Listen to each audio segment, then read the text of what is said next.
Happy Friday. You made it through the week of quarantine. And I know you're getting a little stir crazy and all your teachers have high expectations, but trust me, we'll work with you if we know you're working and there's issues. We're nothing but flexible, but some things still have to move on. Life does move on, whether or not we're ready for it or not. All right, today should be a relatively simple, not simple, of course it's not, it's calculus. Calculus is never simple. We're on day 53. And what we're going to do is we're going to use what the purpose of the integral is, the antiderivative. We're going to approximate the area between a curve. Well, today is just approximating. So it's related to actually finding the exact area, but I believe today he is just going to have us find areas under curves using something called Riemann. Riemann sums means rectangles, and trapezoidal sums obviously means trapezoids. And we're going to use graphs and tables. And then Monday's lesson that I will send out will be using the integral of a function. But instead of being a indefinite integral that has some answer plus c, what this lesson will do is we will integrate from a number to another number of f of x dx, and the answer will actually be a value with no plus c. It's related to this because we're doing the same thing. We'll be going from an A to B, but we're going to be using rectangles and trapezoids to estimate. When we do day 54, we won't be drawing the rectangles and trapezoids, and you'll see why when we get there. But this is actually fun stuff. I hope you actually enjoy it. To me, it's a lot better than writing essays that a lot of you are telling me that you've been doing. Oh my goodness, I just wouldn't be able to get started on doing an essay quarantined. Not when I have my Netflix on. Got a little more. I'm going to post this homework separately in Google Classroom so that you can annotate it, do your work, and resubmit it back to me, or however else you want to write on it, take a picture, all those. Okay, you have an assignment. I would suggest get working on this, and I'm going to start posting this on my YouTube channel. I will send you the link. Everything is going to be at Google Classroom, so I can monitor who watches the videos, and I can get the homework so I can grade it easy. I miss you guys. Please be careful and be safe. This was the homework. Nobody submitted any questions about any of these homework problems, and I haven't graded it yet. But just to summarize a couple things that I hope you did. In number 1, I hope you rewrote this as x to the 1/3 plus 3. Because you can't use the reverse power rule unless you have something to a power. Number 3, I hope you rewrote this as 2x to the 4th plus 3x squared. Up, cubed. Caught it. Yasmin can't message me and say I made a mistake. I did make a mistake, but I caught it. Dx. I hope you do that because you can't do a power rule on a product. It's very important. Obviously, number 5, I hope you rewrote that as the integral of x to the half plus 1/2. You can actually pull that 1/2 out, and that becomes x to the negative half. Now you can do the power rule on both pieces. And you know, sometimes at the very end when you get your answer, you are supposed to try to simplify again. It's kind of like the days of the ugly derivatives. Number 7, you were supposed to multiply those together. So really what you had is y cubed, y to the half dx. And that becomes, when you multiply like bases, you add the exponents. 3 is the same thing as 6 halves. 6 halves plus 1 half is 7 halves. It actually becomes a pretty easy problem afterwards.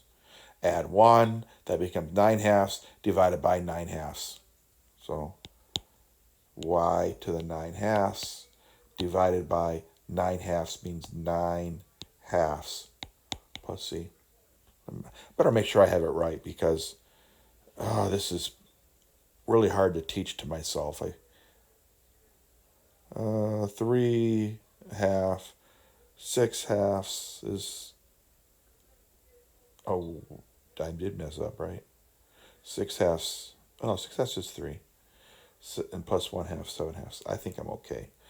I'm sure if they're wrong, people are greedy for extra credit points, and I'm okay with that. This one is straightforward. This one's straightforward. I don't see any issues. This one, take care of this denominator. X squared divided by x cubed is 3 over an x, which you know in a minute I'm going to write that as 3x to the negative 1. Minus 2x over x cubed is going to be actually 2 over an x squared, which you know I'm going to write that as minus 2x to the negative 2. I'm trying to be very careful that I don't do any brain damage mistakes. But I'm old. I have an excuse. Plus, well, that just stays 3 over x cubed, which becomes plus 3x to the negative 3 dx. Assuming I didn't make any mistakes. And the only reason why I'm letting people know what mistakes you find is because I don't want to mess anybody up. Don't be afraid of this one. You're going to have to put that together and realize that is 1 over w to the first times w to the half. You have to add those exponents together. That becomes w to the 3 halves dw. Notice you can use any variable, which I would rewrite that as w to the negative 3 halves dw. So there's that whole first page. Basically, you could do this whole first page in you could do it in 5-10 minutes. Next page, more of the same. This is going to take a little more work because you've got, again, x to the half in the bottom. You got to take care of it with both pieces. This one you're going to have to use FOIL to, oh, be careful here. I didn't see the, you're going to have to not use FOIL yet. You're going to have to FOIL this. By the way, all this work should be on your paper. So I haven't looked at them yet. I'll look at them today. So it's just a binomial squared. So we know outside and inside just doubles. So that becomes x squared minus 6x plus 9. Yeah, see how it's going to slow down now? Because now you're stuck with having to distribute that and distribute that. And now you're going to have 6 terms. Yeah, it starts to slow down. It starts to slow down. Thank goodness that first page was fast. No different if you're using theta. Just remember that would be a theta cubed over 3. And the integral of cosine is a positive sine. Sine of theta plus c. X to the half becomes x to the half. So when we integrate that, that becomes x to the 3 halves divided by 3 halves minus sine of x. The derivative of, the integral of sine is a negative cosine. A negative becomes positive cosine. And that becomes a 2x to the 0 becomes 2 x to the 1 over 1 plus c.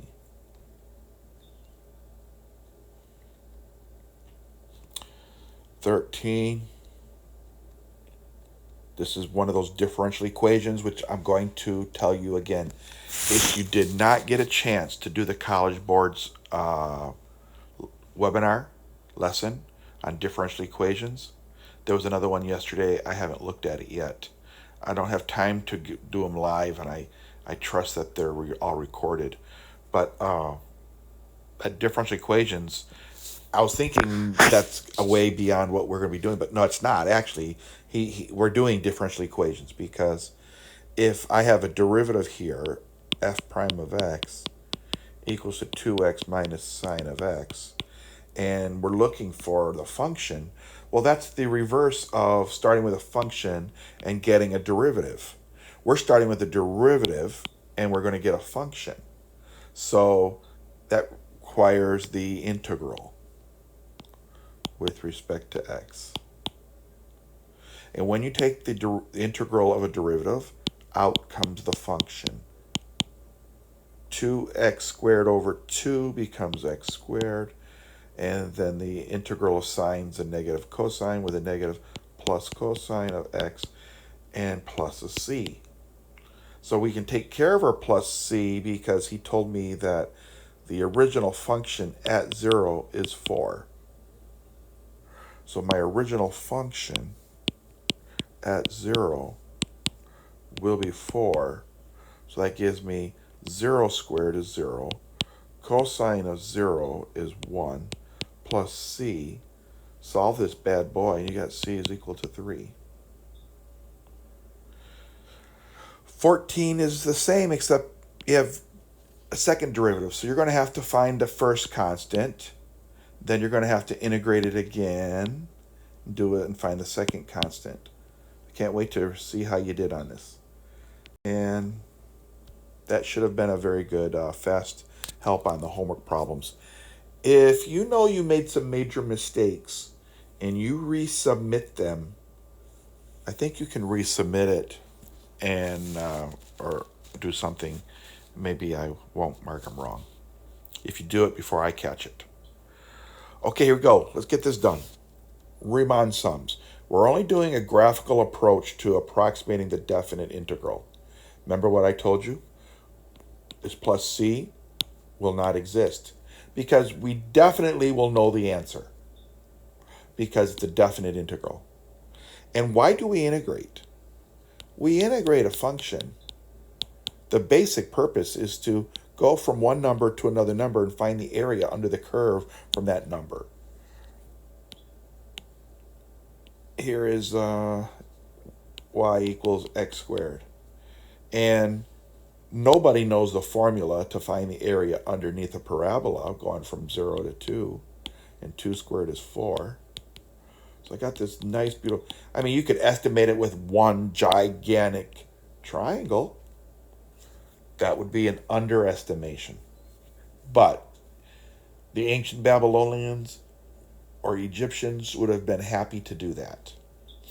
But what we are going to do today and Monday is we'll be integrating from the 0 to 2 of x squared dx. And we're actually going to find that area that's in blue because what we're going to do on day 54, I believe that's what it's going to be, is we will find the antiderivative of x squared, which is x cubed over 3. But we have these pesky limits, the lower limit and the upper limit, that we put a little vertical line and say from 0 to 2, which means basically you take the top number, we plug it in first. That gives me 2 cubed over 3. Then we always subtract the bottom number plugged in, which is 0 cubed over 3. And so mathematically it turns out to be 8/3 minus 0, which is 8/3. Who would have thought that the area under this parabola was 8/3 units squared? It's amazing to me. But that's not what the point of today's lesson is, because a good portion on your AP exam will be finding area is approximation. So in calculus, the result of the integral f of x dx is a function. That's right, it's a function. Because you said, like, over here, if I'd have left it as the integral was f of x equals to x cubed over 3 plus c, is a function. It truly is a function. And this is also sometimes referred to as an indefinite integral. Was indefinite because I had a plus c in the answer. So that constant changes the whole function. Think about it. X cubed over 3 plus 1 is a whole different function than x cubed over 3 minus 10. It's a whole different function. It shifted it up or down. The result of the integral from a to b of f of x dx is a value that represents the area of the region bounded by the curve of f of x and the x-axis. It's exactly what I just did right here. Oh. Bounded by the x-axis and bounded by the curve. To get that exact answer was bounded by the function and the x-axis. It's nice how a plan falls together. All right. I know your paper was sideways. That's why mine is so long, because I rotated it on the on my document. You have the same ability to do as well on your devices, I'm sure. But if you just printed it, just turn the paper sideways. Works real good too. That's called old school. So we go from a to b for a graph function for a particular interval. I went a to b. In this activity, you will learn to calculate the 3 types of Riemann sums. They're all rectangles, but we either do left-handed rectangles, right-handed rectangles, or midpoints. And then he said 3 types of Riemann sums, and we're adding trapezoidal sums. So let's get going. We got a function. It's already graphed. It's a negative parabola, upside down. And he wants the a to be 1 and b to be 7. Divide the area bounded by the graph of this function and the x-axis into rectangles of length 2. So right now, generically, 1 to 7 is what he said, right?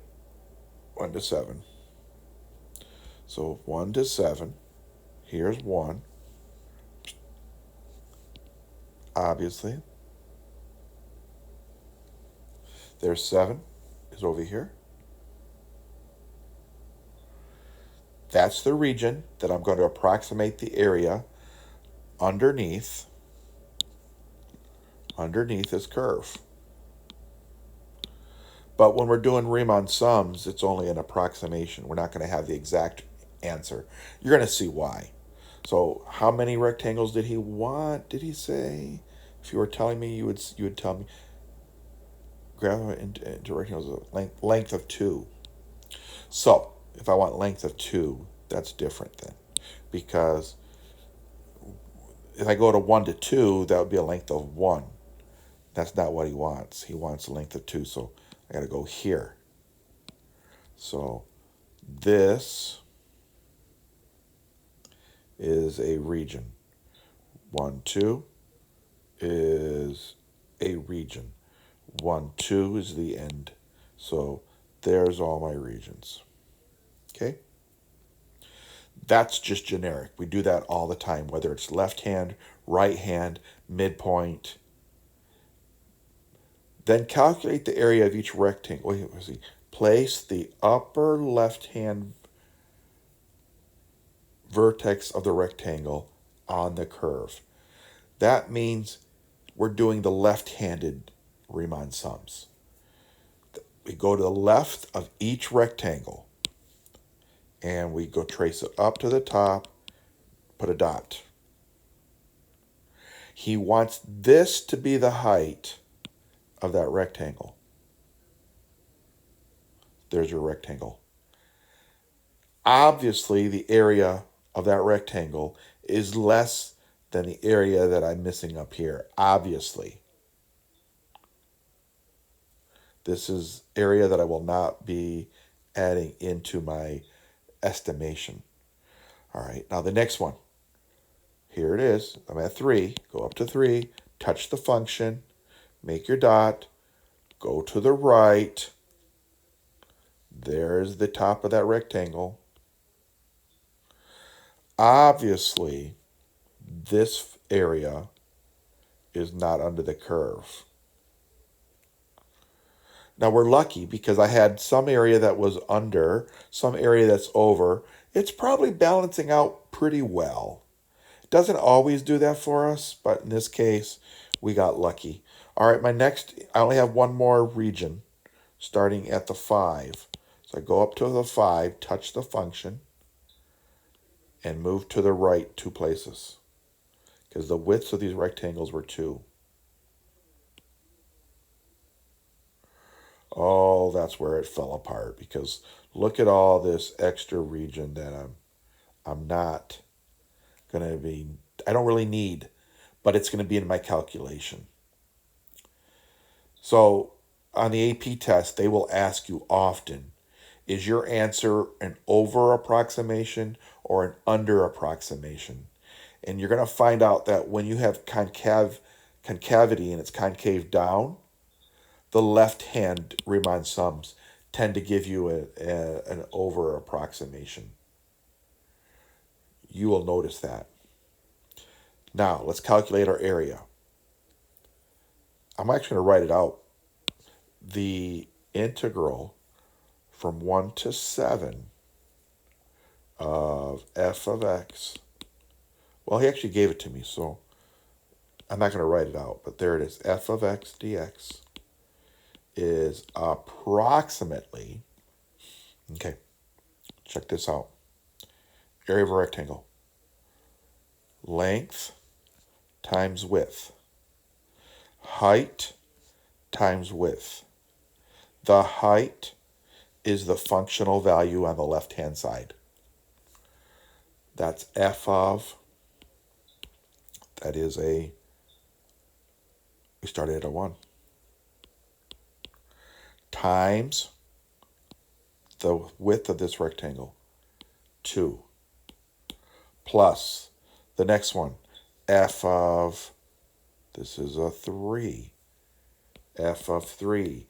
That gives me the height of that rectangle. It also is 2. So we're lucky. Every width is the same. That doesn't always have to happen. Plus, you've got it, f of 5 times 2. So from there, it's a matter of just using your calculator. And I guess for this one, I'm going to plug everything in but I'm going to be moving on. I'm not going to do every single step. You're going to have to get out your calculator. You're going to have to do some work. This is approximately, if I plug in a 1, this is where I make my mistakes, mental math. 1 squared is 1. 1 times a negative 1/3 is a negative 1/3. Plus 2 times 1 is plus a 2. Plus a 5. All of that is times 2. Plugging in the 3, negative 1/3 times 3 squared, that's 9. Plus 2 times 3, which is 6. Plus 2 times 3 again. No, I'm sorry. Plus a 5. I didn't see it. My eyes got blurry. Still times 2. Now f of 5. F of 5 is going to be negative 1/3 times 25. Plus 2 times the 5, which is a 10, right? 2 times the x. 2 times 5 is 10. plus the 5. All of that times the width of 2. You know what I would do in my calculator if I could show it to you? I would plug in this function in my calculator, and then I would go to vars, y vars, function, y1, plug in the 1, plug in the 3, plug in the 5. And if you were smart, and I know Mir's probably saying, can I just factor out the 2? Yeah, you could have just factored out the 2 because it's in everything. So if you would have done the calculator, you already have the answers. But I'm doing this one by hand because I don't have a calculator. I do have a calculator, but I can't show it to you. So 5 plus 2 is 7. 7 is the same as 21 thirds.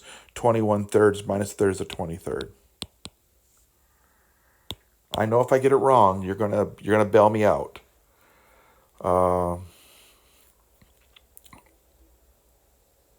Just want to make sure that was a 3 squared one. Yeah.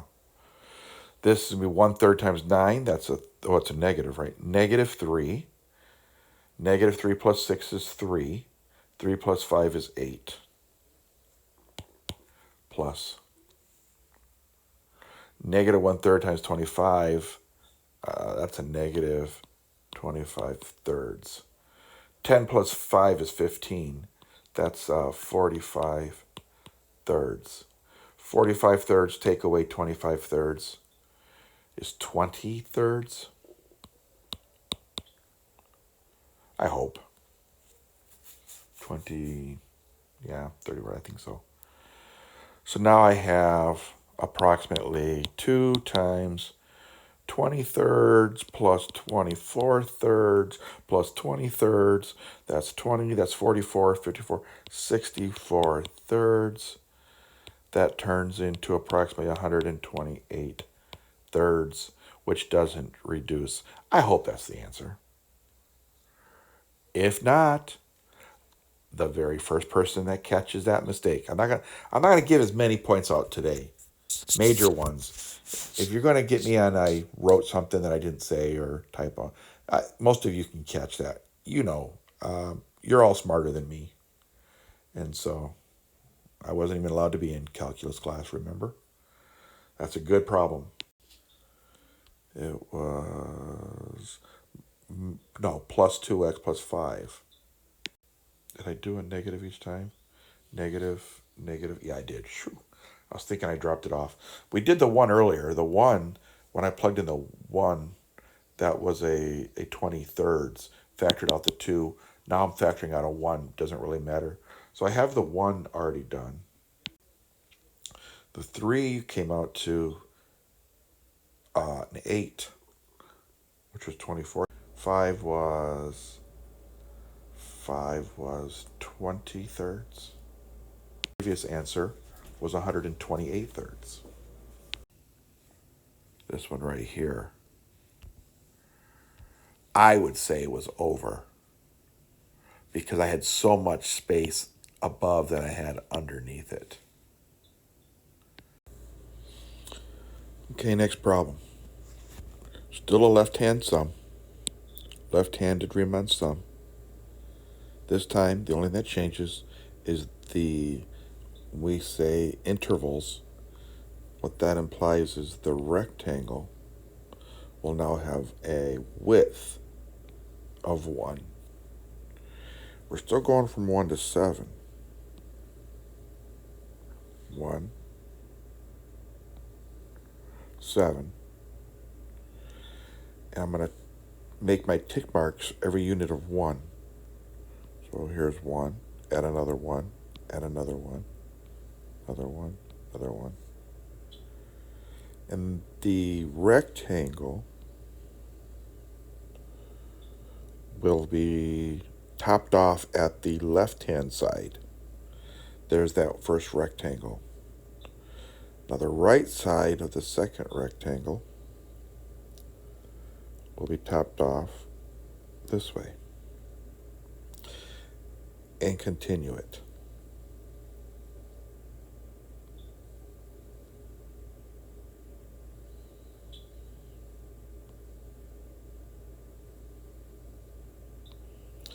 Notice I make the horizontals from the left rectangle. Now, this rectangle here already has the right side, so from the left of this, I will cut it off. Now, what do you think happened by having the interval smaller than the last one? You should notice that there is a little bit of area not accounted for. So it's an under approximation, this particular rectangle. This rectangle did not get all the way up to the top of the curve. The second rectangle appears there's a little on the outside. I can't tell anymore, it's so small. A little bit, maybe it's a little under that one, I can't really see, but you'll notice that's not perfect. But I think there's less wasted space or less extra space because the intervals are smaller. So those that are really critical thinkers realize that the more rectangles, the better. All right, so the area, the integral from 1 to 7 of, if I remember what that function is, let me copy it from the other page. Okay, I brought the picture of the function here. So have it. All right, it was 1/3,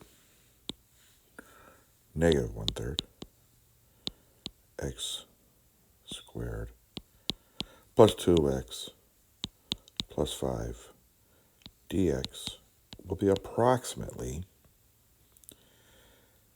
each area of these rectangles. So the length is always going to be the height of that rectangle times its width, which will always be the interval width. So the height of that rectangle is f of the left-hand side, which was a 1, times its width, which is 1. The next rectangle, its height, is f of 2, times its width of 1, plus f of 3. Then I'm going to have f of 4. Then I'm going to have f of 5. Then I'm going to have f of 6. And that'll take me to that rectangle there. So f of 3 times its 1, plus f of 4 times a 1, plus f of 5 times 1, plus the f of 6 times a 1. Now, you know times 1 was, I could pull that out, so all I'm really doing is adding up f of 1 plus f of 2, f of 3, f of 4, f of 5, plus f of 6. And it'd be so much better to probably use the calculator and plug all those numbers in to this, so I don't have to do them all in my head. But I just copied that from the other page because I was not going to remember it. I'll try them in my head this time. Approximately. Here goes. F of 1. Well, f of 1 should be relatively simple because 1 squared is 1. Times 1/3 is negative 1/3. Plus 2 times 1 is 2.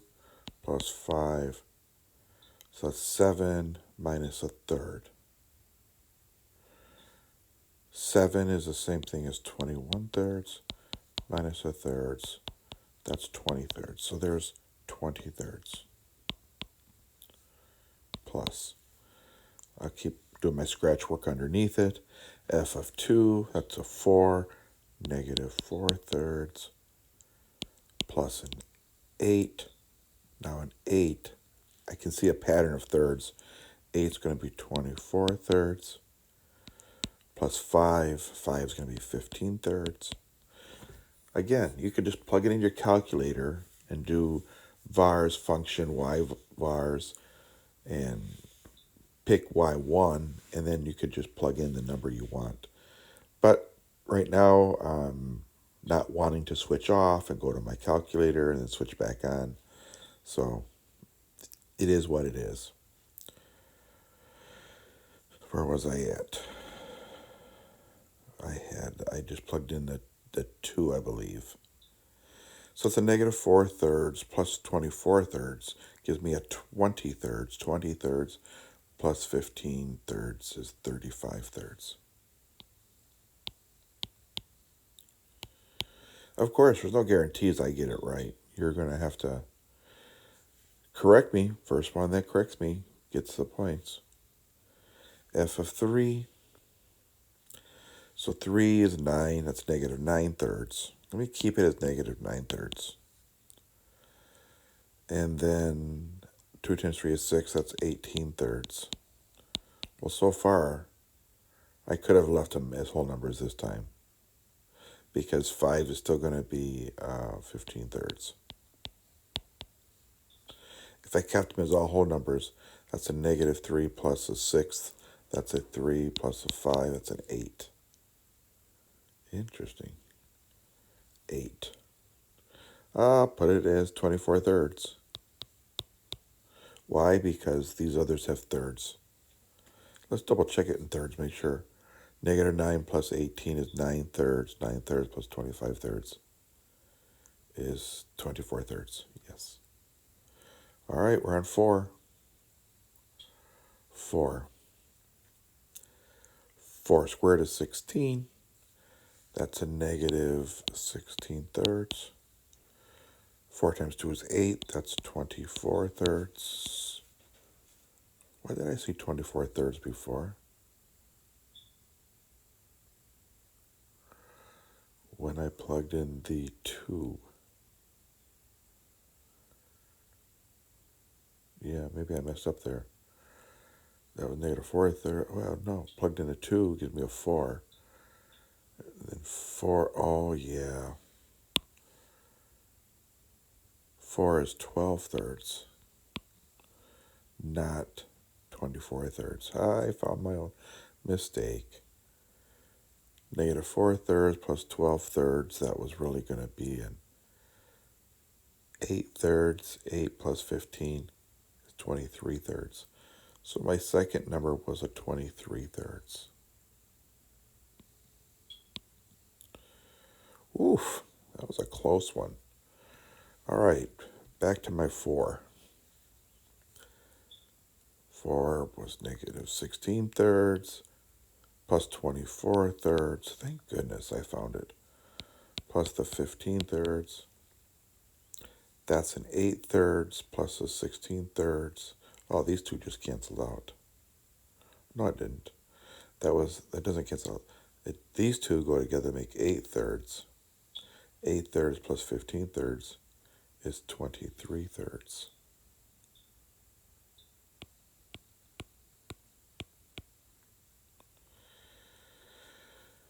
All right, F of 5. Let's see where we're at.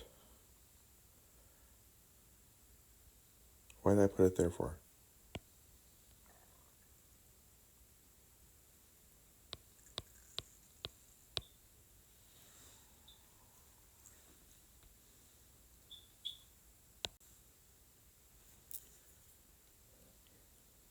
Looking at my work, make sure it's right here.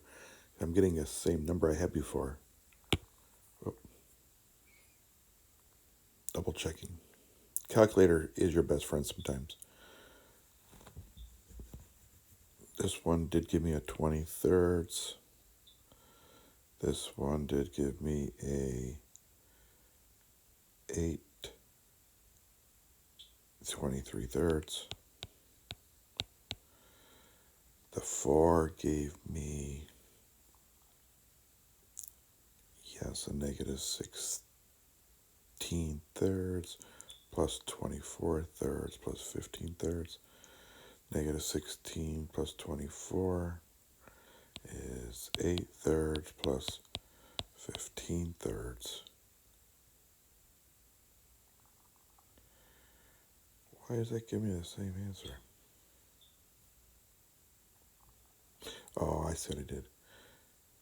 The negative 9 plus 18 was 9. That's 24 thirds. This one's 23 thirds. So where am I at? 24 thirds, 23 thirds. Oh, I had 24 thirds.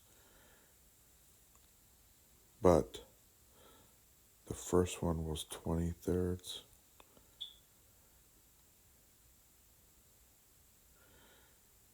And 23 thirds. Then 24 thirds. Pause it and I'll do my math. I think my math is okay. Even if it isn't, somebody will get the points. So I did the 1, 2, 3, 4. Now I'm at 5. Now 5 would be negative 25 thirds. 5 times 2 is 10. So that's 30 thirds. Still the 15 thirds. It's a constant.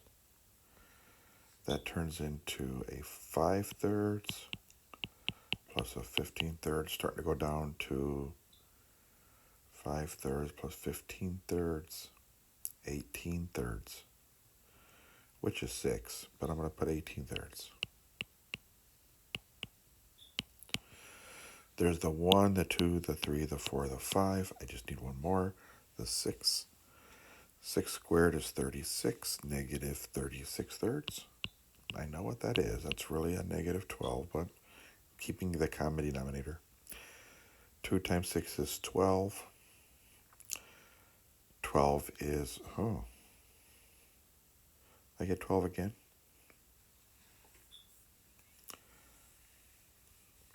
I was plugging in a what? 6, wasn't I? 6, 36, negative 36 thirds.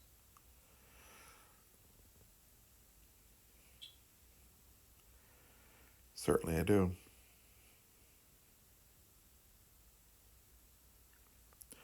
Negative 36 thirds. Plug in this 6, that's a 12, that's a 36 thirds. Plus the 15 thirds. It looks like 15 thirds.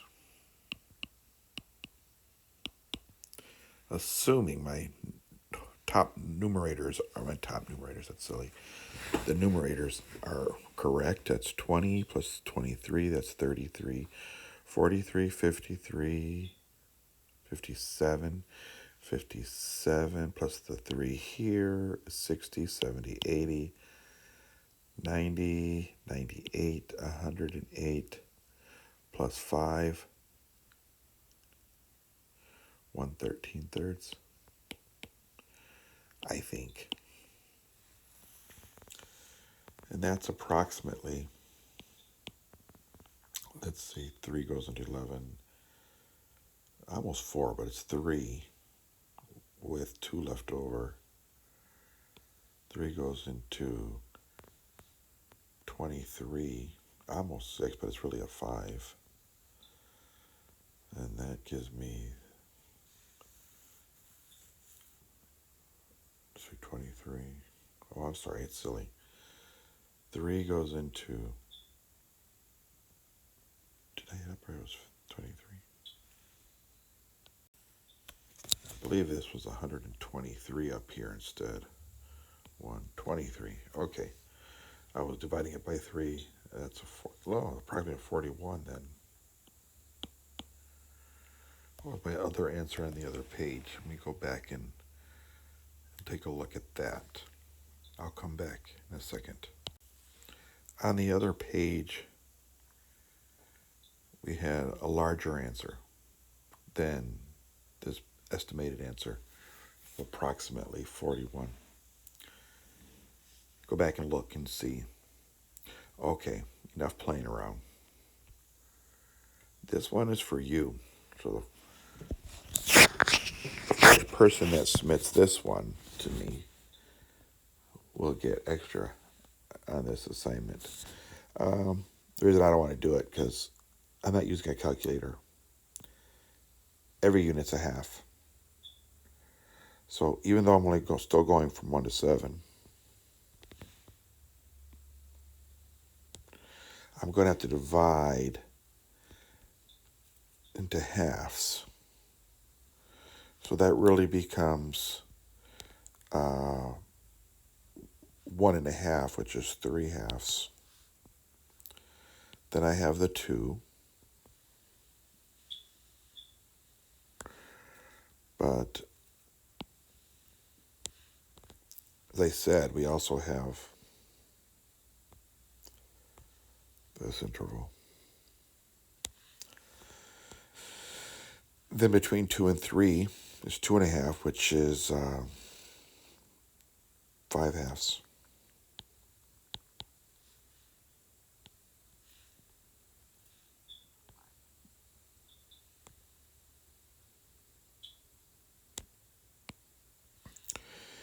And obviously the 3 is 6 halves. And then this is going to be 7 halves.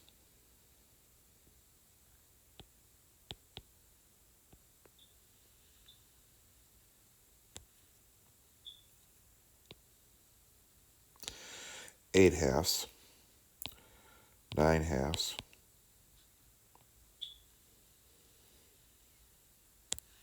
10 halves, 11 halves. You notice each time I still go into the function. These are still left-handed sums, I believe. Let's see.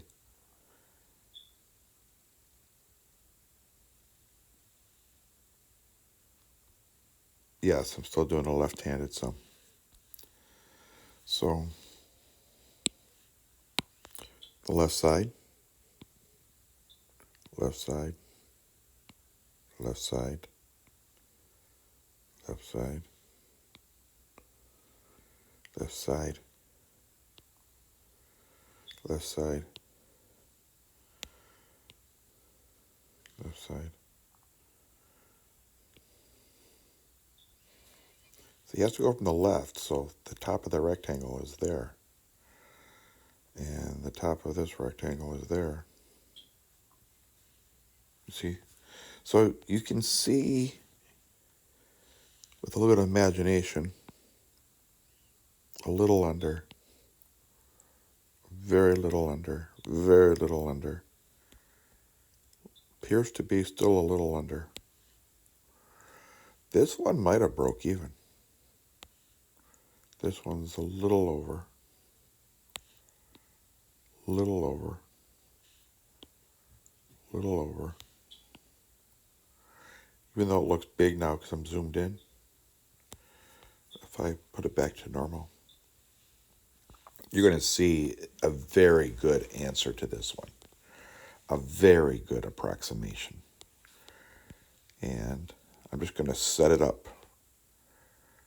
The integral of my f of x from 1 to 7 dx is approximately left-hand sum f of 1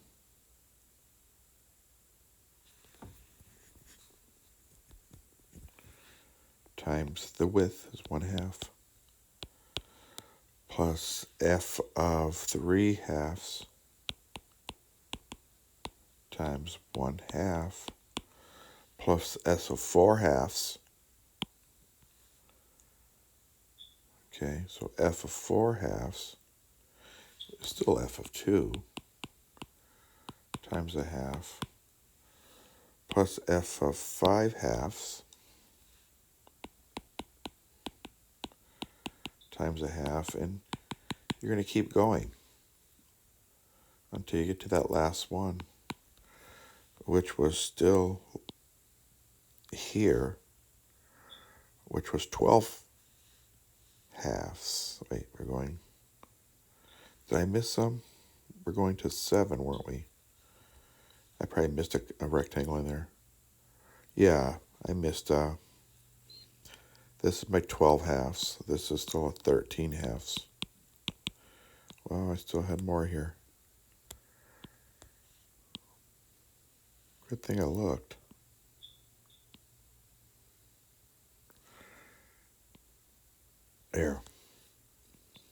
There's still some extra material that's in my answer. So that last left hand was 13 halves right here. So f of 13 halves times a half. And what really happens is, you guys that are really good realize that you could always factor out that width. So you just got f of 1 plus f of 3 halves plus f of 4 halves, which was f of 2, f of 5 halves, f of 6 halves, which was f of 3, plus f of 7 halves, plus f of 8 halves, which is f of 4, plus f of 5 halves,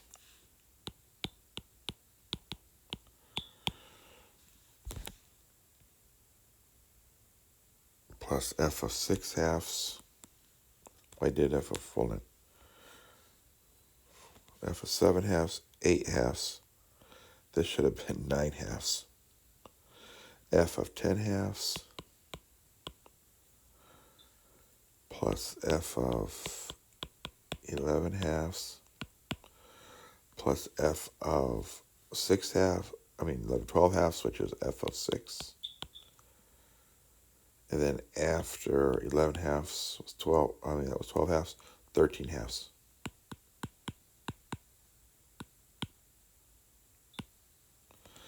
Thirteen halves was my last one. It was the last left side of the rectangle. I don't know what's in there.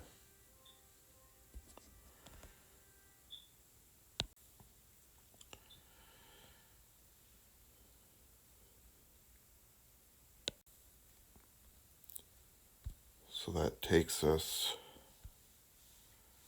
all rectangles. How many are there? A good trick to figure out how many rectangles you have is you take your interval, which is going from A to B. In this case, we're going from 1 to 7, and you take that difference. So we do 7 minus 1. Divide by how many rectangles you're going to have. That'll tell you the width of each. Well, in this case, we know the width is a half. And so that always gives you your delta x. How sometimes all we know is I want 15 rectangles, or I want 30 rectangles, or I want 6 rectangles. You divide by the interval, but divide by how many you want, gives you your delta x. Well, in this case, this turns into 6 over n equals to a half. And if you do your proportions, you'll end up getting 12 equals to n. So if you look, we have 12. Let's count them. 1, 2, 3, 4. Never drew this one. 5, 6, 7. I didn't draw. Let's see, 7, 8, 9, 10, 11, 12. Yeah, they weren't all the same. Freehand, 12, 12 rectangles. So your job, if you want the point, be the first one to finish calculating what 1/2 times all of those add up to. And that'll give me this number, which is going to be closer to the original than the other, the interval of 1, the interval of 1/2 is going to be much more accurate. All right, what's after this? Very first one. Still the same function. I wonder if I can paste that function right now. Hey, it's still there.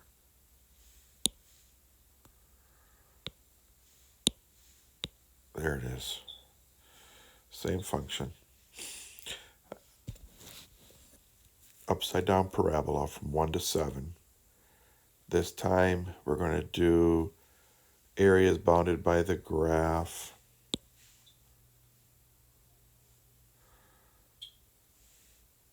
Into rectangles length of 2, and we're doing the right hand. So all differences is I'm still starting at the 1,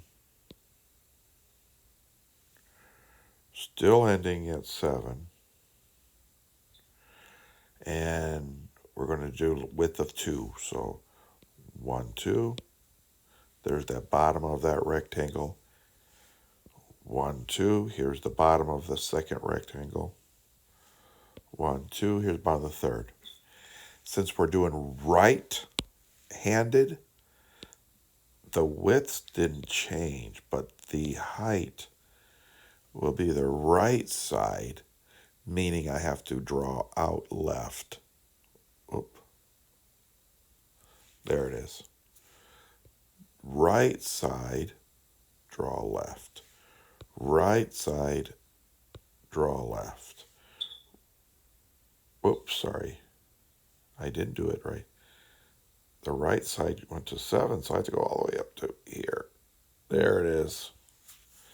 There it is. The right side. Oh, I actually messed up. I see it. Hold on. 2 wrongs don't make a right. That dot didn't mean anything. I don't know. It was already there. The right side has to be on the function. There it is. Let me double check by others. Yep. Yep. Okay. Now, because the concavity was down, you will notice that your right-handed Riemann sums may be leaving a lot to be desired. Look at all that area not accounted for. And this is the area that is an over approximation. It hardly even matches up. Okay, here goes. Your area, which was that integral from 1 to 7. You know what I'm saying. Integral from 1 to 7 of f of x dx. Each time will be approximately, I'm going to factor out the widths this time. 2. F of, I used the right side, so that would be a 3. F of 3. Plus the f of, that's a 4. Plus, this was, no, I'm sorry, f of 5. F of 7. And I'm not plugging in the numbers because we've had these numbers come up already. So either go find them or redo them again. What happens at a 3? That was a negative 9/3 plus 3 is 6 times 2 is 12. That's 3 times 2 is, what am I doing? 3 times 2 is 6. And that becomes 18/3 plus the 5, which was 15 thirds. Then we have the 5. 5s came up before. We did that before. 5, that was a negative 25 thirds. That's a 10, which is 30 thirds, plus the 15 thirds. Then we have to do the 7. The 7, that was, I don't know if we did the 7. I don't think we have. 49, negative 49 thirds. That's a 14. That becomes plus 42 thirds, plus the 15 thirds. So you can see that it is doable by hand. I just don't want to keep adding these fractions up. I'll let you finish it up. No, that one does not get you extra credit. The previous problem did. Length of 1, you figured it out, starting from 1 to 7. So here is the left side of the first rectangle, but I don't want that one. I want length of 1.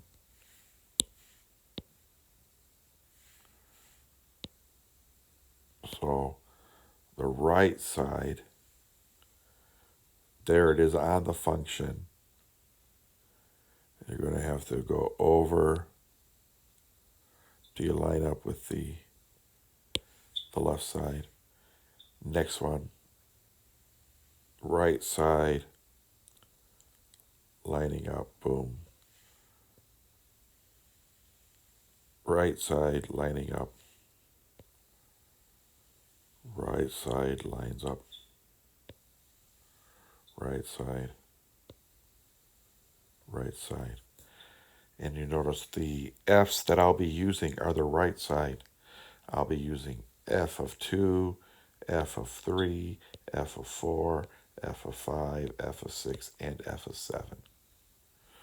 So your area will be approximately, factor out the 1, that's my delta X is 1, which is my width. So really all I'm doing is the right side of this rectangle is the height, F of 1, plus the right side of this rectangle is F of 2, F of 1. I'm sorry, it was F of 2 here. I wasn't looking. F of 2, this is F of 3. Please don't email right now. I know. F of 4, that's this one right here. F of 5, F of 6. Lastly, F of 7. And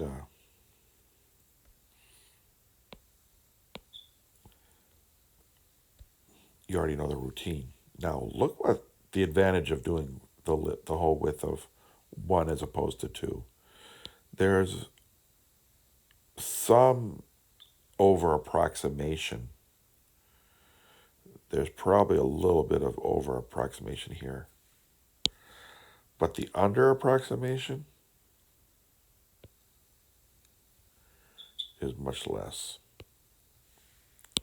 Let me put that in green. That way you see it.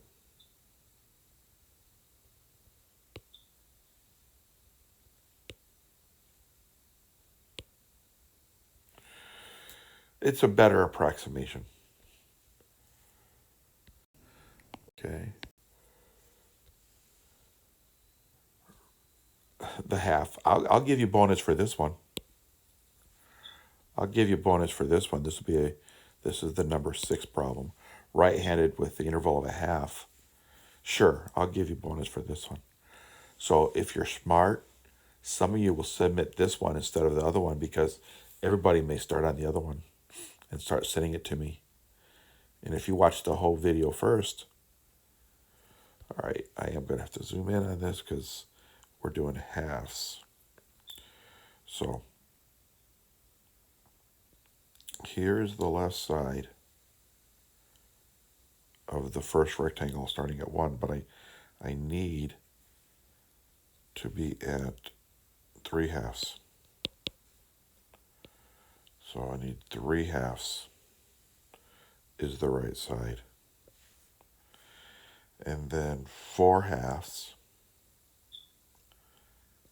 will be the next right side. And then 5/2.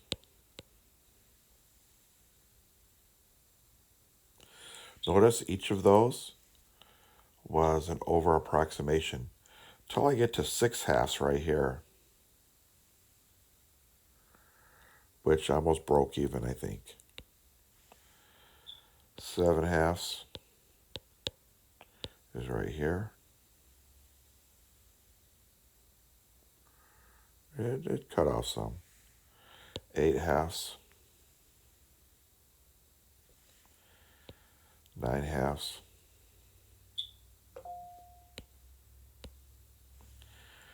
10/2, 11/2 is between the 6 and the 5.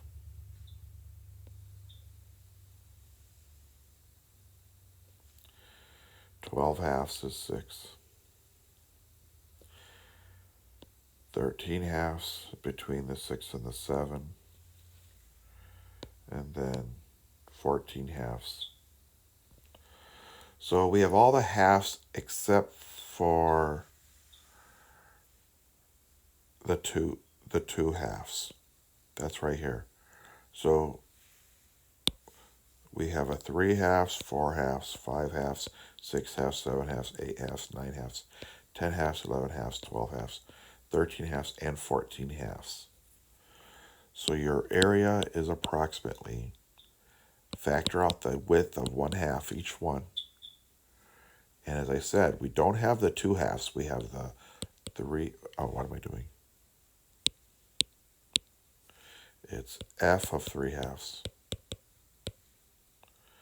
plus f of 4/2 plus f of 5/2 plus f of 6/2 plus f of 7/2 plus f of 8/2 plus f of 9/2 f of 10/2 plus f of 11/2 plus f of 12/2.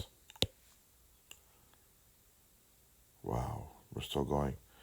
Where was 12/2 at? What? 3/2, 4/2, 5/2, 6/2, 7/2, 8/2, 9/2, 10/2, and then 11/2. So we're still not done yet. 12/2, f of 13/2.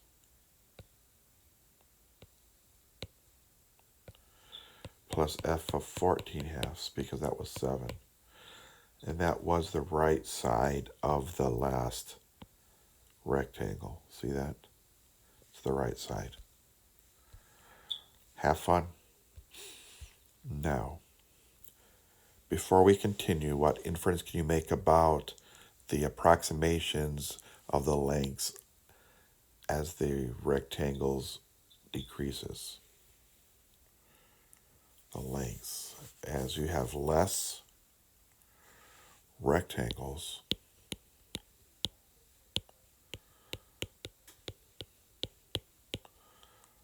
the length.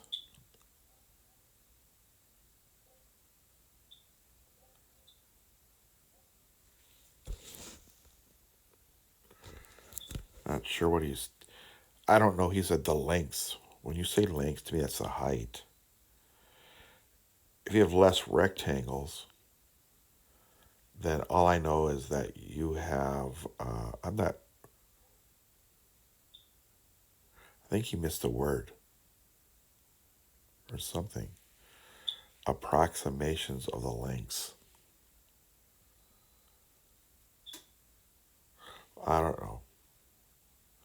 I think what he wanted you to compare was that more rectangles gives you a better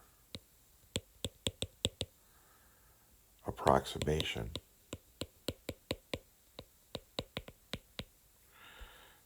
because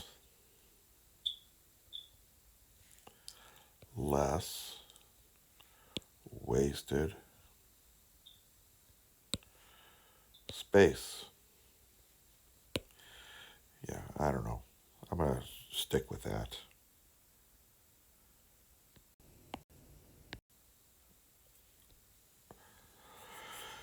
Okay, we did left and right. There's also midpoint. We have the same exact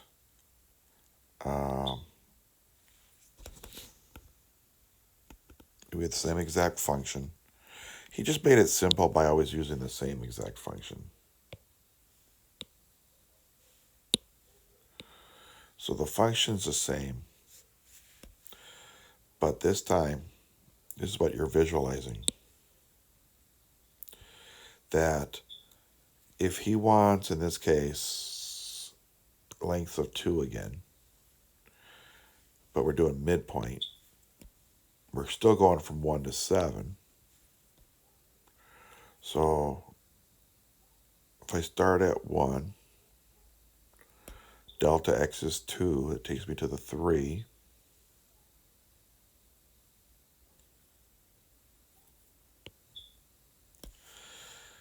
Length of 2, it takes me to the 5.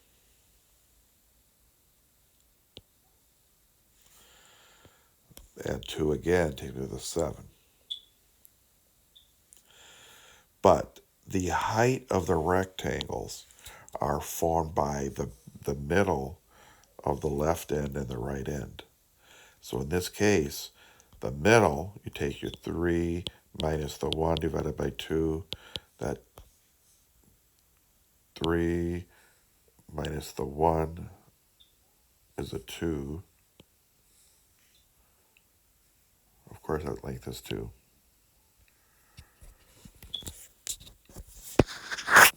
The middle is a 2. So this, go up to the function, draw to the right side, draw to the left side. The height would be f of 2. Next rectangle. Remember, I'm doing this rectangle now. The next rectangle. Between 3 and 5, that distance is 2. Half of that distance is 1, so you add 1 to the 3. You're at the 4. So I go up to the 4, touch the function, do half a unit to the right, half a unit to the left. So now we had an f of 2 and an f of 4. Next, the third rectangle. Got to go to the middle, go up. Why did I draw those at lefts? That's odd. I'm not really sure why I drew that here or here, to be honest with you. It wasn't needed. So you're going to go to the function, half a unit left, half a unit right. That's the rectangle, just like I did up here, half a unit left, half a unit right. And at the 2, half a unit left, half a unit right. When I say half a unit, half the rectangles. And so what you can see, with even the width of 2, you've got some wasted spot here, but under here, and you have some under here, then some wasted out here. And this is my biggest waste right here, bigger over. But it actually isn't too bad. The midpoint actually balances out the concavity problem. It's pretty good. So my area will be approximately, factor out the width, which is still a 2. Each of these was a 2. but this time it's f of 3 plus f of, why did I say 3? It's f of 2, f of 4, f of 6. We've done those numbers before. Go ahead and get your estimation. Midpoint, length of 1, still from 1 to 7. 1 to 7 divided by 1. So divide that by 1. I'm going up. Add 1 unit. 1 unit. 1 unit. 1 unit. The middle would be right here. Between these two. These are all my possible rectangles. Again, that's our friend the 3/2. We've seen this picture before. We go up till you touch the function. Half a rectangle left, half a rectangle right. This is a 3/2, 4/2. This is a 5/2 again. We've been there.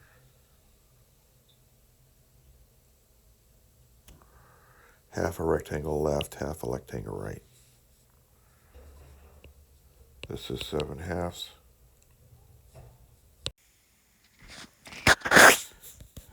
8/2, 9/2, 10/2, 11/2, 12/2, 13/2. So each of these is used as the height of the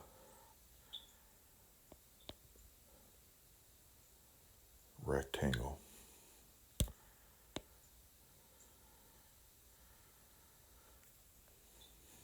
So this is the one with 1 unit. I say it's 1 unit because this rectangle is 1 unit wide. Even though we're taking the middle of the ends, calling it the height of that rectangle. So area, we approximately factor out the delta x, which is the width of each of these, which is still a 1. But now it's f of 3/2 plus f of 5/2 plus f of 7/2 plus f of 9/2 f plus f of 11/2 plus f of 13/2. And those numbers, by now we've found them all somewhere in our notes. Okay. Midpoint. So we've done the left, where we've approximated the height by a piece on the curve of the left of the rectangle. We've done a piece of the rectangle being on the right, which looks like that. And the last one we've done was we had a left and we had a right, but we approximated it with the midpoint. Midpoint. They're all Riemann we did. Sums. Oh, wow, this is a long lesson. Okay. The next one is using trapezoids. which comes up all the time on the AP test, is what if you don't want to use rectangles? What if you use a trapezoid? Now, these trapezoids are weird. You mostly had trapezoids in geometry class that look like this, whereas these two were called the legs of the trapezoid, and they are parallel with each other. Okay, as you recall, there's our symbol for parallel. But these trapezoids are going to stand up like this.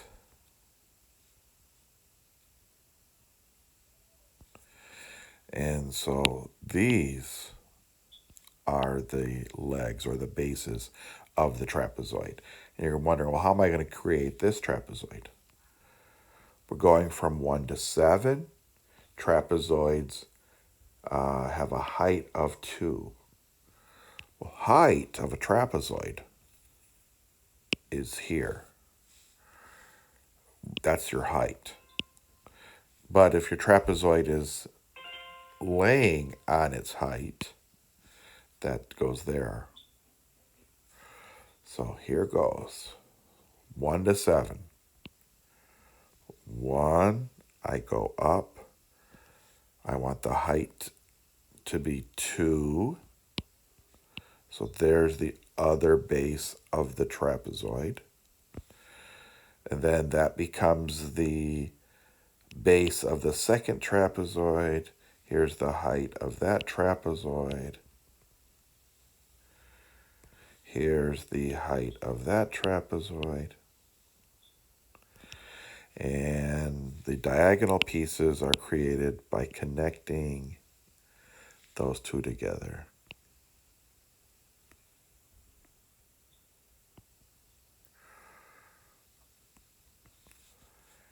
What do you notice? For concave down, every single trapezoid was an under approximation. But it doesn't look too shabby. The mathematics is not bad either. But let me keep it simple for you, because some of you have forgotten all about your trapezoids. This is considered a base 1, base 2, doesn't matter which is which. This is considered the height. The height of a trapezoid was always the sum of the bases divided by 2 times the height. Always, always. So as I look at these 3 trapezoids that I have created now, my area is approximately, I'm going to do the first trapezoid. I'm going to call this base 1. I'm going to call this base 2. And I'm going to call this my height. It would be, by the way, the height over 2 will always be a constant in there. So I'm going to go height over 2 times base 1 plus base 2. I'm going to add that to my second trapezoid. The second trapezoid still has a base. This is base 2. I can call this base 3. So notice what happens is this trapezoid still has a height of a number over 2. This time, instead of base 1 plus base 2, I'm doing base 2 plus base 3. Third trapezoid. You've guessed it, height over 2. If this was base 1, base 2, and base 3, I'll call this base 4. Base 3 plus base 4. Very simply now, I'll plug in all my numbers and you'll notice. The height was 2 over 2, so 2 over 2, 2 over 2, 2 is a 1. So that factors it out. I'm only left now with base 1 plus base 2 I already factored out the 2 over 2, base 2 plus base 3 plus another base 3 plus base 4. You know what, I'm going to keep this as height divided by 2 for now, just for a minute. Notice what you see inside here. It's always the same. You have a base 1 that is not paired up with anybody else, and you have this base 4 that was not paired up with anybody else. But look at these. They're consecutive, they're the same. Consecutive, they're the same. So you end up having your height divided by 2. You have your first base. You have your last base. And then you have everything in the middle in duplicates. 2 times B2 plus 2 times B3. It always works this way. So now I'll plug everything in. 2 over 2 is a 1. Base 1 was f of, might have to look at it again, this time it's the left side, f of 1. Plus 2 of the base 2's, that came from f of 3. 2 of the f of 3's. And then 2 of the f of 5's.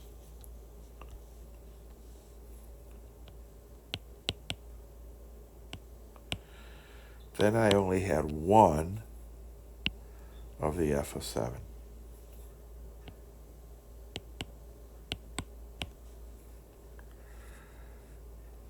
So we've done all those numbers before. Okay.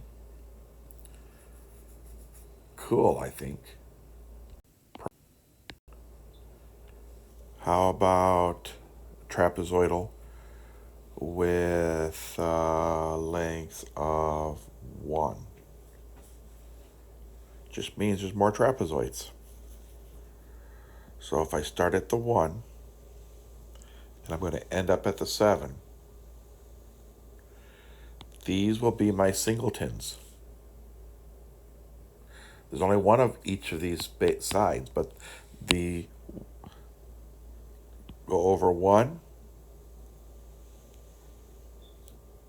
that becomes, this is my base 1 right here, this is my base 2. Go over length of 1 again. There's that trapezoid. Base 2, base 3. Base 1, base 2, base 3. Height of that trapezoid is 1. Again, this is base 4. Always connected to the last point. Base 5. Base 6. And there's my base 7. So I have 1, 2, 3, 4, 5, 6 trapezoids. Okay? So area is approximately, again, your height divided by 2. You have your base 1 plus 2 of the base 2's, because it forms the bottom of this trapezoid and the top of this trapezoid, plus 2 base 3's, plus 2 base 4's, plus 2 base 5's, because, as I said, this became the one side of this trapezoid, and it's the side of this trapezoid. Plus 2 base 6's, plus there's only 1 base 7. The height is a 1 of each of these. So we have a 1/2 factored out, f of 1, 2 f of 2's, 2f of 3s, 2f of 4s, 2f of 5s, 2f of 6s, plus my singleton f of 7. Go ahead and plug them in. But what I want you to pay attention to is, look how clean this is. There's hardly any wasted space. It's because the slant pieces of the trapezoid are close to the function. So this is a very, very good approximation for the real answer.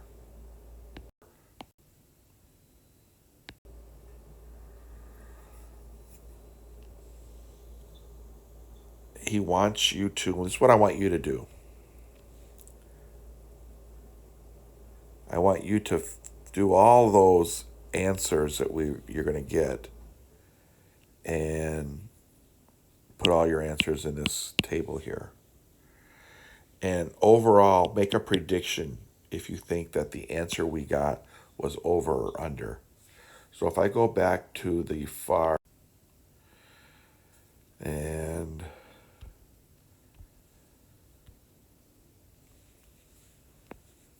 at this point, place a star next to the approximation that you feel is most accurate. I wonder. In the next lesson, we'll learn exactly how to find this exact area. Actually, I think I already showed you the secret. But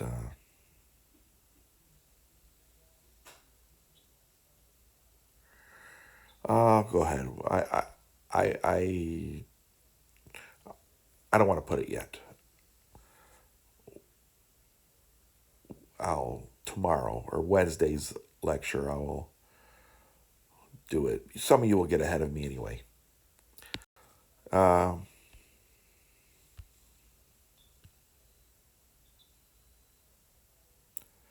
This may be a longer lesson than I thought, because look at all, now we're still moving on.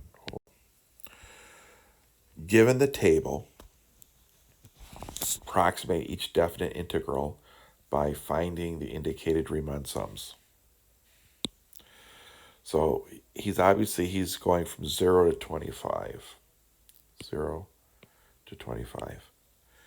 And if we're using a midpoint sum, and he wants 3 subintervals.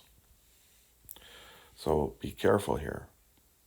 3 intervals at midpoints. 25 minus 0. He's got a whole list of 25. You say, well, how am I going to divide this into 3? Well, is that what he said? He wanted intervals of 3? These 3 can go together, meaning you have a left and you have a right. Pick it back up. These 3 can go together. It becomes the left and it becomes the right. So now we've got use that. Now you pick up with this one. This became the left. This became the right. The midpoint of each of these would have been exactly in the middle. Middle, middle, middle. Area is approximately. Now, I'm going to do them separately. The length times width plus a length times a width. Length times a width. The length is always the height using in this case, the middle. F of 4 is 6. the width of this rectangle was what was this number, a 0? Can't read it now. Was a 0. 7 minus 0. 7 minus 0 is 7. Plus the length of the second rectangle, which I put in, it's right here, the second rectangle. This was the first rectangle.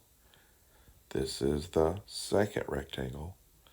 The middle was at 12, and the height is a negative 10.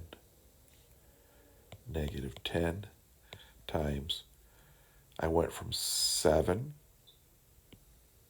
to 15. 15 minus 7 is 8. Plus the middle of the third rectangle is a height of 8. And 25 minus 15 is 10. That approximation is 42 minus 80 plus 80. That's 42. We'll talk later on how do you have a negative area. For now, just have faith. Left Riemann sum with 4. So I'm looking at it and seeing, well, let's see, how can I get 4 out of there? 4 subintervals. So 1, 2, 1, 2, 3.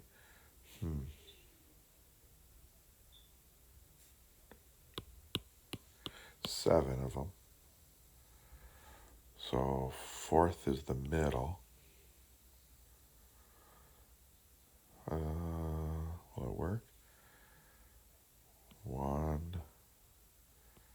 No, it's not going to work.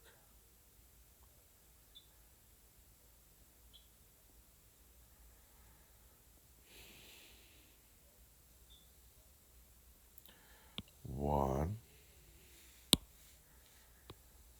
2, wrong color. I want 3 of them here, so I want 3 of them here. 1, 2. No, it's not. He wants 4, right? Still not getting it. Some of you probably got it already. 1, 2. That gave me 3. I can get 3 beautifully, but that doesn't. That's not what he wants.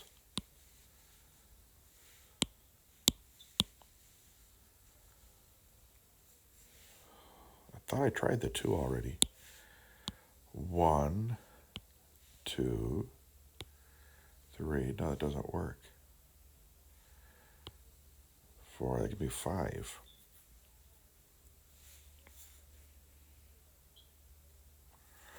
Did he say they all have to be the same? He doesn't say they have to be the same amount. Well, of course, the widths are never the same. So this is going to be probably several. You're going to have different answers. It depends how you want to cut it up.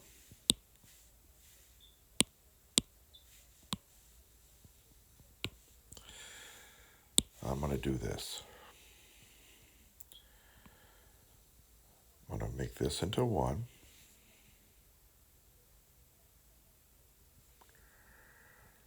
Make this into another one. Make this into 1. And make this into 1. They all have to connect, okay? So really, here's a 0 to 7. Here's a 7 to 12. Here's a 12 to 15. Then here's a 15 to 25. He did say left, so I need to identify each left of the rectangle. That's a left. That'll be the left. That'd be the left. That's the left. So area is approximately, the left is at, I'll write it out here. The left height, let's see, length times width, length times width, length times width. This one is going to be f of the 0 times the width. 0 to 7 is 7. Plus the next one I have in blue, and I took up these two here. The left is a 7, f of 7. 7 to 12, or 12 minus 7, is 5. Plus this one here, the left is a 12. 15 minus 12 is 3. Plus the left one here is a 15. F of 15, 25 minus 15 is a 10. So that turns into f of 0 was a 15. 15 times 7. F of 7 is a negative 5 times a 5. F of 12 was a negative 10 times a 3. F of 15 is a negative 2 times a 10. 15 times 7 is 105, unless I do my math wrong. Minus 25, minus 30. Is that what that was? This was f of 12 and a 3. Yeah, negative 10, negative 30. That's a negative 2 times a 10, negative 20. That gives me 105 minus 20, that's 50, 60, 75, minus 75. 105 minus 75 is a 30, I think. 30 units. This one wants a right-handed sum with 4 subintervals. I would love it if I could get all this, use like 1,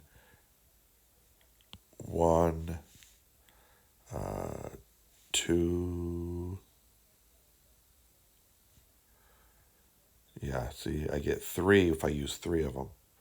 And he wants 4. So he's making it hard on purpose. Because no one ever said the intervals had to be the same. So here, 1. If I do 2, 3, it's the same problem I had before. Something has to give. So you can't divide them up. So I'll do the same thing here. I will make this one a rectangle. And I will make this one a rectangle. Then I will make this one a rectangle. As long as they're connecting at one of the endpoints. And the last rectangle would be this one here. All right, so we're doing the right-handed. So this is the right-handed for this one. So area will be f of 4 times 4 minus 0 is 4. Plus, now the black rectangle, the right side is 12, f of 12. 12 minus 4 is 8. Plus, then I made this blue one to be so the right side is 15. 15 minus 12 is 3. The big red one, the right side, is the 25. F of 25, and that's 25 minus 15 is 10. Well, there's 4 rectangles. So f of 4, area is approximately this. F of 4 was 6. 6 times 4 is 24. Plus f of 12 was a negative 10. Negative 10 times 8 is a negative 80. Okay, plus f of 15 is a negative 2 times by 3 is a negative 6. And the last one was f of 25, which is 20, times the 10, which is plus 200. Put it all together, I got, I'm doing the positives first. 224 minus 86. 224 minus 86.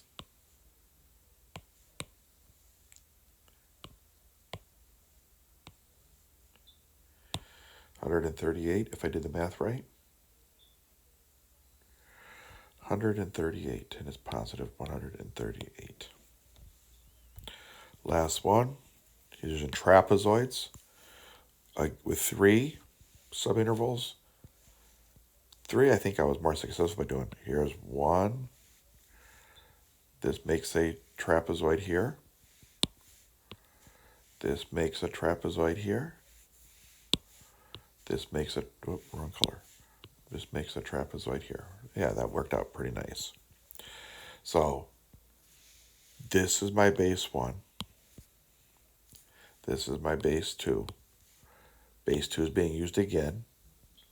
This is my base 3. Base 3 is being used again. This is my base 4. So my area is approximately, there's 3 of them, right? 3 trapezoids. So got the black, got the red, got the blue. So it's going to be the height divided by 2 of base 1 plus base 2. Then the red one is the height divided by 2 times base 2 plus base 3 plus the height divided by 2 of the blue rectangle. It's actually a trapezoid if you were to plot the points. And we're adding up base 3 plus, base 2, base 3, base 3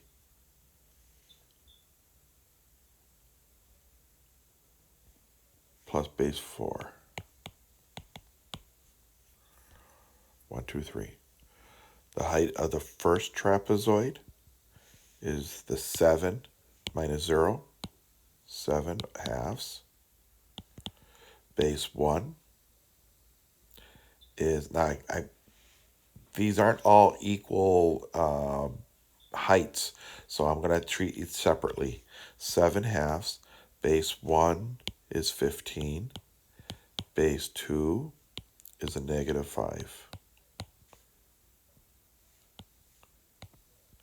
plus the height of the red one goes from 15 and minus 7. 15 minus 7 is an 8 over 2. And I'm using base 2, which was the negative 5, plus base 3. This is base 3. It's a negative 2. Plus the height of the third one was 25 to 15. That's 10. 10 halves. And it used the negative 2. It was base 3, negative 2. And base 4 was a 20. So you notice the heights were not the same. Here I had a 7 halves times a 10. Here I have a 4 times a negative 3. Here I have a 5 times an 18. That's 70 halves, which is 35, minus 12, plus 90, I believe. 90 plus 35 is 125 minus the 12. 125 minus 12 is 113 is my approximation. That's how you handle tables. Wow. You got a lot of work to do between now and Wednesday, because that's when I'll talk to you next. Go. Yeah, we have one more page that he's talking about. You will have homework day 53. It will be submitted up in a separate document. Start working on it now, though. Start working on it now and on your paper. And I will have your day 52 graded and posted. And hopefully your test. It's harder to grade the test than I thought because it's online and I don't have papers, and I'm trying to learn how to grade it through Google Classroom, and it's hard. But we'll get by. This starts out using a table. Interesting. I'm glad I did those 3 problems. I'm going to sign off. I do miss being with you guys.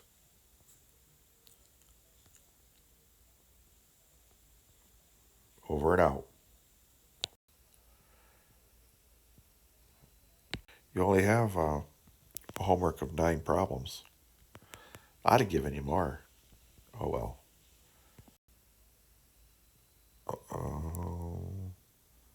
That's all he has.